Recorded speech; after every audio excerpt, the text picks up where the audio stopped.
টাকায় ১ ডজন বড়ই বিক্রি করায় ২৫% ক্ষতি হয়, ৫০% লাভ করতে হলে টাকায় কতটি বড়ই বিক্রি করতে হবে? এখানে দেওয়া আছে ২৫% ক্ষতি, ৫০% লাভ এবং ১ ডজন বড়ই এবং ৳১। এটাই হচ্ছে অঙ্কের থিম, এগুলো মনে রাখবেন। এর এমসিকিউ টাইপ এসেছিল, রিটেন এবং এমসিকিউ ২ টাইপের অঙ্কগুলো আসে, তাই আমি সমাধান করতেছি যাতে আপনারা ২ টাইপই খুব সহজে করতে পারেন। তো এখানে বিষয় হচ্ছে যে ২৫% ক্ষতি, ২৫% ক্ষতি মানে কি? ১০০ টাকায় ২৫ টাকা ক্ষতি। তার মানে হচ্ছে ২৫% ক্ষতিতে আমরা প্রথমে দেখি ২৫% ক্ষতিতে হলে ক্রয় মূল্য কত? আমরা প্রথমে এটার ক্রয় মূল্য বের করে নেব। ২৫% ক্ষতিতে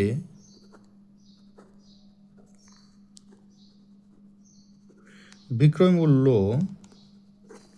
২৫% ক্ষতিতে বিক্রয় মূল্য কত? ৭৫ টাকা স্বাভাবিকভাবে।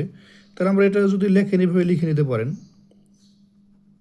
২৫ = কত? ৭৫ টাকা।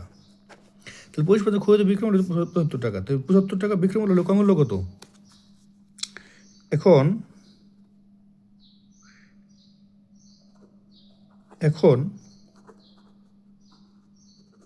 বিক্রয় মূল্য ৭৫ টাকা হলে ক্রয় মূল্য কত? ১০০ টাকা। তাহলে কি হচ্ছে? বিক্রয় মূল্য ৭৫ টাকা হলে ক্রয় মূল্য হচ্ছে ১০০ টাকা। এটা কিসে? এটা হচ্ছে ২৫% ক্ষতিতে, ঠিক আছে? তাহলে বিক্রয় মূল্য আমাদের বিক্রয় করছে কয় টাকায়? বিক্রয় করছে হচ্ছে ১ টাকায়, ঠিক আছে? তাহলে বিক্রয় মূল্য ১ টাকা হলে ক্রয় মূল্য কত? তাহলে ১০০ ভাগ নিচে হচ্ছে কত? ৭৫ টাকা। তা ২৫ দিয়ে কাটলে ৪ × ১০০ আর ৩ × ৭৫, তাহলে 4/3 টাকা। এটা হচ্ছে কি? ক্রয় মূল্য ৭৫ টাকায় যেটা বিক্রি করছে ২৫% ক্ষতিতে, ক্রয় মূল্য হচ্ছে এত টাকা, ঠিক আছে? আবার কি ৫০% লাভ করতে বলছে, ঠিক আছে? ৫০% আমরা তাহলে লিখি ৫০% লাভে বিক্রয় মূল্য, ৫০% লাভে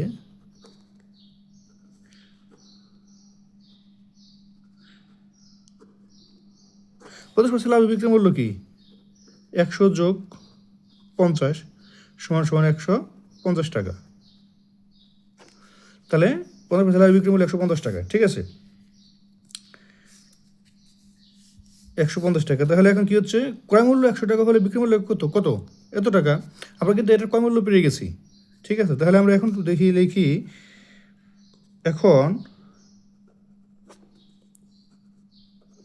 ক্রয় মূল্য ১০০ টাকা হলে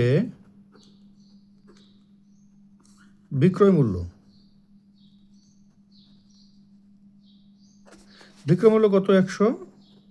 ১৫০ টাকা। তাহলে ক্রয় মূল্য ১ টাকা হলে বিক্রয় মূল্য ১৫০ নিচে হচ্ছে ১০০ টাকা। এখন ক্রয় মূল্য ছিল কত? এই যে এটা।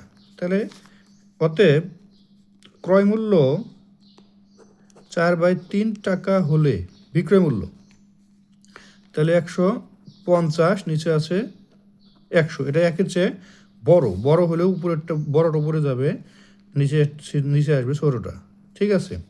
তাহলে এটা দিয়ে যদি আমরা কাটি, 0 কেটে যাচ্ছে, এটা 3 দিয়ে কাটলে 3 × 5 = 15, 5 দিয়ে কাটলে 2, আবার 2 দিয়ে কাটলে 2, তাহলে সমান কত হচ্ছে? 2 টাকা। তার মানে কি? 2 টাকা যদি বিক্রি করা যায় তাহলে হচ্ছে ৫০% লাভ হবে। তাহলে এখানে কি ছিল দেখুন, ভালো করে বুঝুন যে টাকায় কী করতে হবে? ১ ডজন বড়ি বিক্রি করতে হবে। তাহলে টাকায় 1 ডজন বড়ি বিক্রি করতে ক্ষতি হচ্ছে আমাদের কি হচ্ছে? তাহলে যদি এই 2 টাকা বিক্রি করি 1 ডজন, তাহলে আমাদের ৫০% লাভ হচ্ছে। কিন্তু আমাদের অঙ্ক চাইছে কি? অঙ্ক চাইছে হচ্ছে টাকায় কতটি বড়ি বিক্রি করতে হবে। তাহলে এখানে 2 টাকা যদি পাইছে 2 টাকা বিক্রি করতে হবে। এখন 2 টাকায় বিক্রি করতে হবে, 2 টাকা বিক্রি করতে হবে 12টি বড়ি। 2টায় বিক্রি করতে হবে 12টি বড়ি। অতএব টাকায় বিক্রি করতে হবে 12/2টি বড়ই, সমান সমান এটা কাটলে কত হচ্ছে 6টি বড়ই। তাহলে একটাই বিক্রি করতে হবে 6টি বড়ি, তাহলে আমাদের কী হবে, লাভ হবে হচ্ছে 50%। 6টি এখানে কোথায় কোনটা উত্তর আছে, উত্তর আছে হচ্ছে ক নম্বর উত্তর 6টি। ধন্যবাদ সবাইকে।